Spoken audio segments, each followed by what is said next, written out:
Can we balance profit with saving the planet? Let's find out. 20 minutes of high value insights for time smart listeners. Today's guest is Doerte Hirschberg, co founder of Climentum Capital, a fund laser focused on tackling climate change while delivering strong returns. In this SPARK20 episode, you will discover why CO2 is the key climate metric, how to avoid overhyped investments, and the secret sauce to thriving in climate tech. If these ideas spark your curiosity, dive into the full episode for deeper insights. Happy listening, and let's spark some change together. How did your vision evolve? How did you find it to focus solely on CO2 investing to get rid of this problem?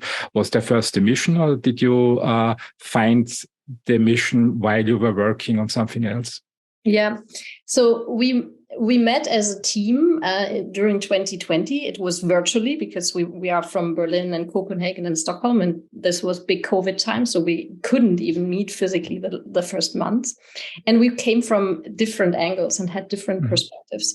And I'm definitely not the impact and impact measurement expert in the team. We have others.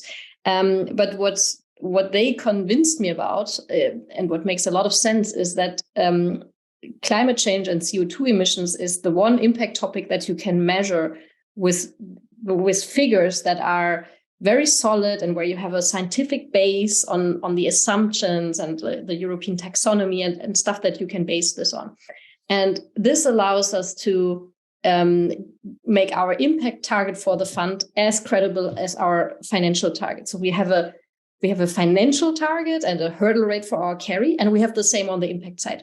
And this is, at the moment, in this year, this is only possible for CO2 or CO2 equivalents. You can have other impact categories, education, social stuff, biodiversity, very, very, very important topics. But there you need to do it more qualitative, because you cannot compare, millions of cancer patients who live longer with kids who receive better education and more insects in a certain area. Yeah? You cannot compare that. This needs to stay qualitative. And we like this, this opportunity to really measure what we do and to also talk to the financial community and finance-driven investors in a language that they speak. And we say, hey, we deliver this IRR and this much climate impact. Yeah. What is your view on the capitalist system? So fundamentally, I am with you. Yeah, I also love this entrepreneurial stories and the technologies that move something to the better. That's also my core belief. But it's also fair, for example, in the Tesla case, a Tesla, if you have now a 5-year-old diesel and you replace it with a new Tesla, this will depend a lot on your driving pattern, but it's not necessarily super green because it has also a lot of lithium, which has many problems. And the whole production process and aluminium, which is a light material, is also super problematic.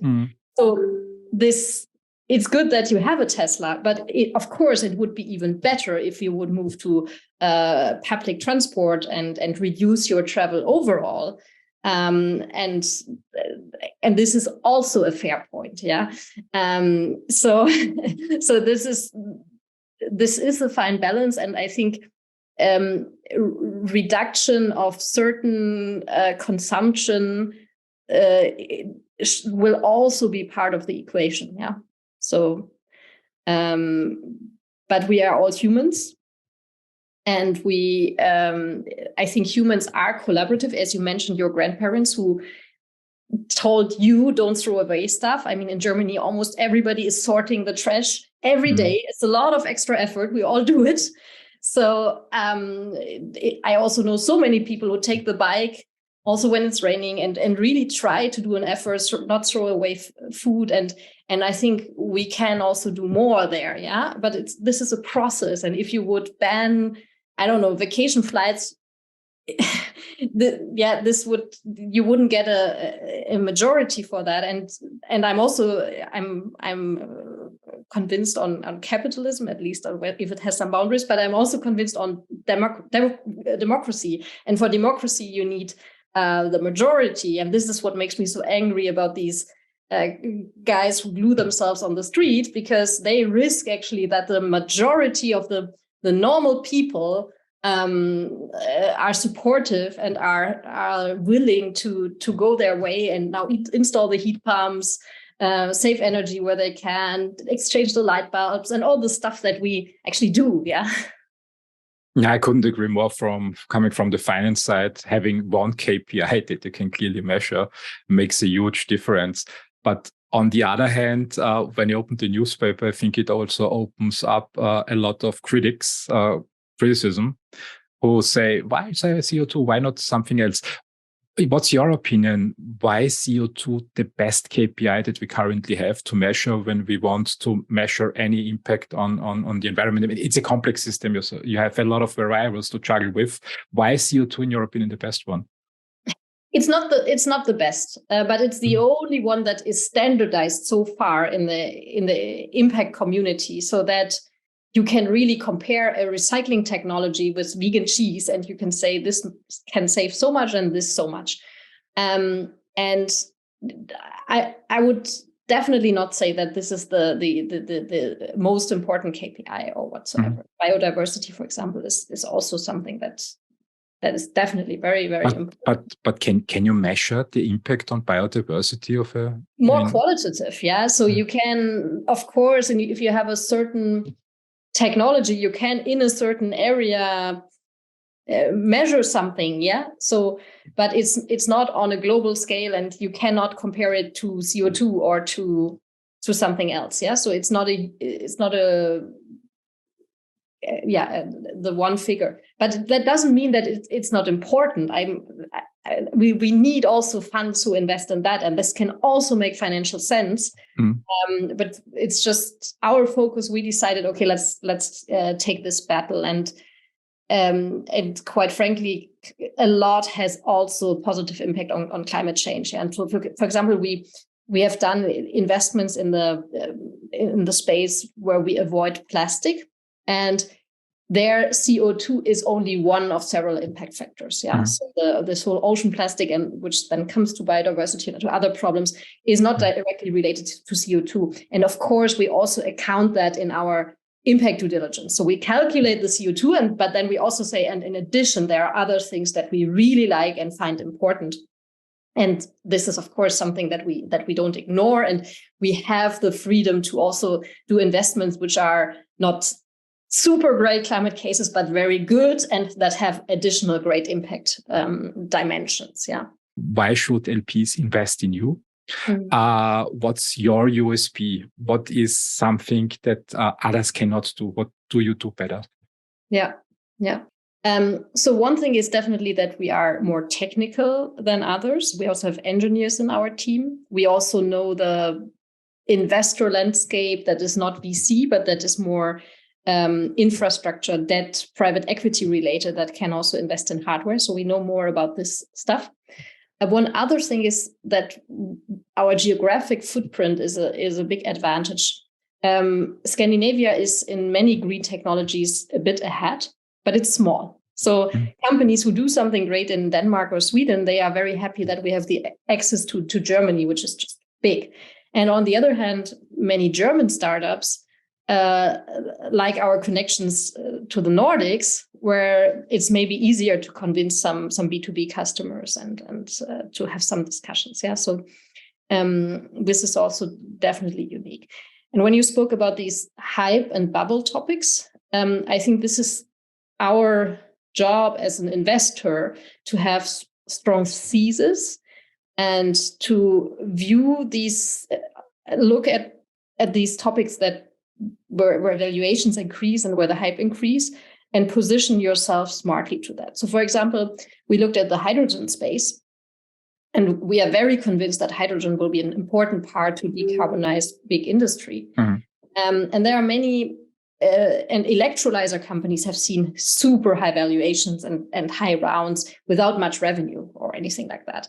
So we said, no, this is not for us. We won't go into electrolyzers. And we invested now into a company that does the electrodes for electrolyzers, which is a critical component, around 25% of the cost, and still with not good efficiency and durability. So we did an investment there. Other segments, for example, in transportation, we said this whole electric vehicle and cars, that's over. That's not for early stage anymore. We look at other segments within transportation, so more goods transportation and shipping and stuff like that, which will learn from cars and trucks, but which will still be different. Yeah. What's it that you're looking for in companies? Yeah, absolutely. So I can select Fermi, which is a Vienna-based biotech company that produces in a fermentation process casein, which is the base for vegan cheese. So the whole protein market is one where we believe we need to feed 7 billion people, and we need to do that with less land, because we need more land for trees, and with less animals, this goes more to plant-based and to fermentation processes and stuff like that. So we have studied this fundamentally. We also defined some areas where we think we as a fund are strong. So for example, we would in the food space, we would not invest in B2C brands because we don't have this consumer branding expertise. So we prefer B2B models. And we also fundamentally believe that the food giants will win. Yeah. So as you see it with alternative meat, so plant-based meat, now all the Nestlés and all have the large products in the supermarkets at competitive cost, and this is what wins. So, and then we got introduced to Fermi by a fund from Switzerland called Übermorgen. And what I liked immediately was their B2B model. So they work with cheese companies who currently produce cheese and who know everything about milk and the cheese making process, but who are no biotechnicians at all, and they don't have any fermenters there. And Fermify enables these companies to set up a vegan cheese line, and to produce cheese that really tastes like cheese and has the meltability and all the stuff that we like about cheese, because plant-based cheese does currently not work. So we only have 2% of the cheese market is vegan, while, for example, 20% of the European milk market is vegan, plant-based. Yeah, because the milk alternative is there, it's tasty now, and several people have switched. And for cheese, it's just not good enough. And so then we started the due diligence. We talked to customers. We went into the technology. So we have some biotech expertise in our fund. So we looked very deep in what Eva and Christoph, the two founders, can and found that very convincing. And then we ultimately decided to invest. Yeah. So we look for companies that are at the stage where they have the first revenues or will have them soon, where we see a reason why this can grow very quickly. In this case, we see that because they have so good connections to these cheese companies, and there are several that they could sign quickly. And then these cheese companies actually have easier access to CapEx than a small startup has.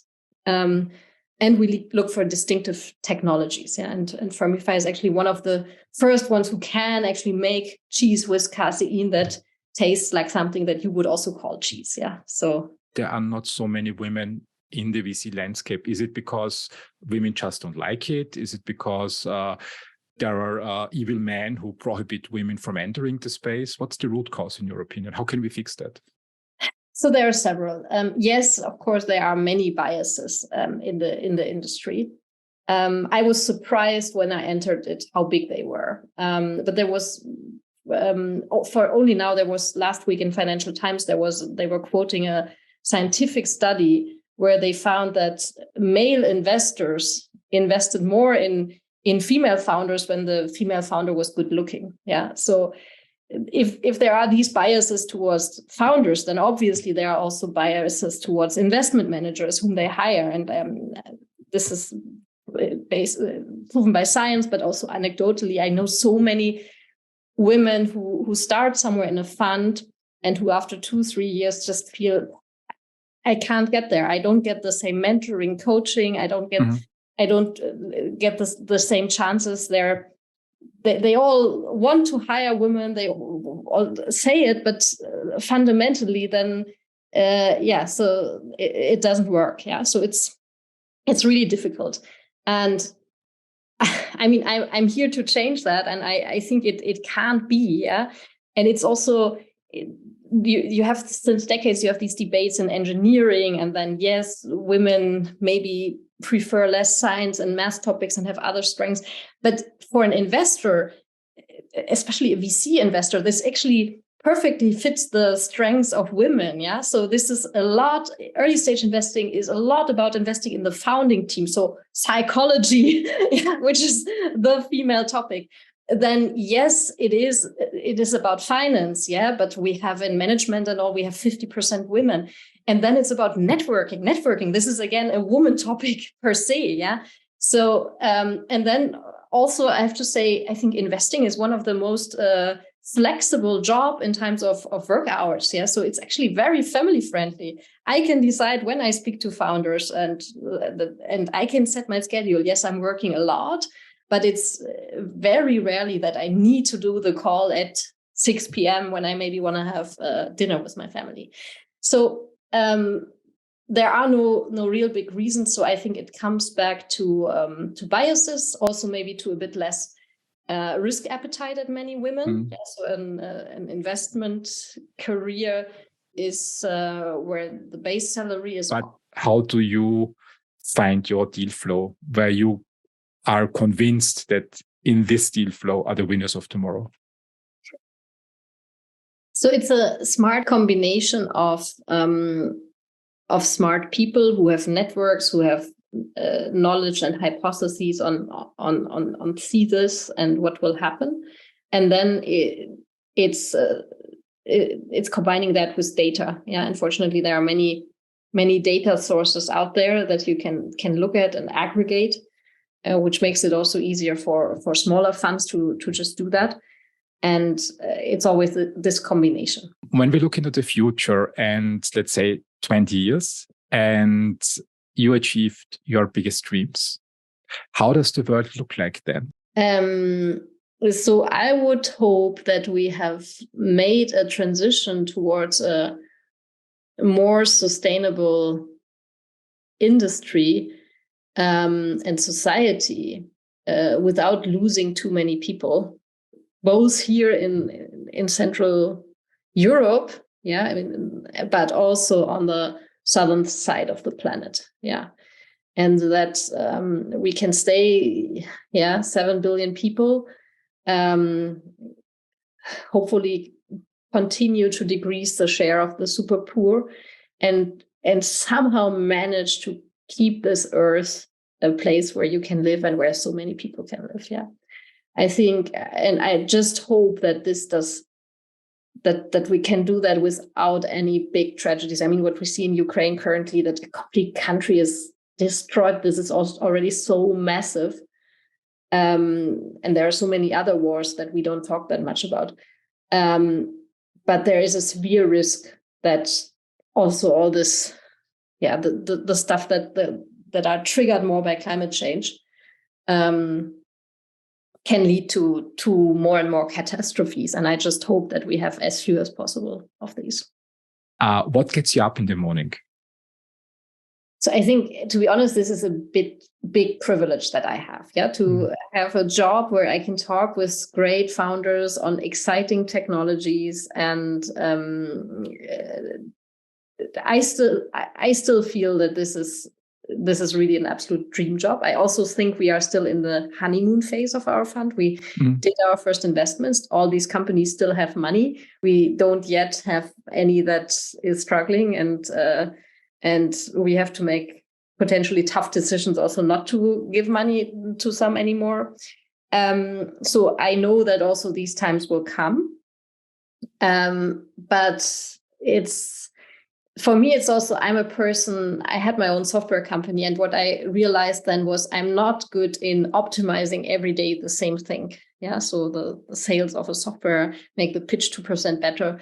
I'm someone who's good at managing many different topics and jumping from one to the other. And I think this is also my trick when I don't feel like, so I can just prioritize my time and do different things and look at different companies. And there are weeks where I focus a lot on fundraising. There are other weeks where big conferences are, and it's a lot about networking. And then there are weeks when I go down, look into companies, do due diligences, look at data. And this is something that gives me a lot of energy, that I can also have, and I have a lot of degrees of freedom to decide when exactly I do what. When someone is listening right now who wants to either join your ecosystem as a startup or as an LP and wants to reach out to you, how should they do it? Yeah.